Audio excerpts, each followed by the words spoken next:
Camille Bonhomme, c'est une œuvre qui a été créée de manière spontanée et sincère, sans se polluer avec toutes ces questions de savoir si ça va plaire, si ça va sur une mode, si ça va sur une technique, si ça va être exposé, si ça va être vendu.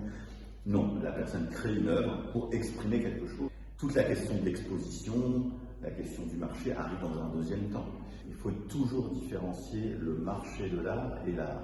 C'est pas parce qu'une œuvre vaut très cher qu'elle a une grande valeur artistique, et inversement, c'est pas parce qu'une œuvre n'est pas reconnue du vivant de l'artiste qu'elle n'a pas une grande valeur artistique. Donc ça, c'est l'histoire qui est juge de tout ça. Après, évidemment, la question que vous posez, c'est une question qui est sous-entendue dans la rue et qui, malheureusement, les gens ont toujours un peu cette idée en tête, comme quoi on profiterait des artistes.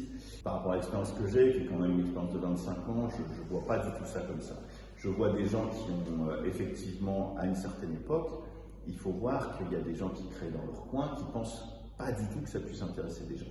Il y a des gens qui s'y intéressent et qui, des fois, leur achètent des œuvres. Pas cher du tout, c'est vrai, mais parce que personne à l'époque ne voulait les acheter. Et au final, moi, ce que je vois dans mon expérience, c'est que ça a été une manière de conserver les œuvres.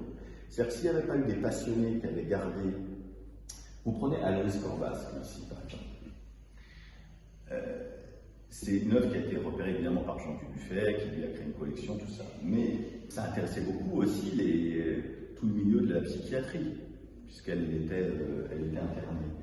Et bien, il y a une époque, par exemple, où il y a des psychiatres qui faisaient des conférences sur des œuvres, à propos des œuvres d'Aloïse, et qui dessinaient dessus, qui entouraient à même le dessin.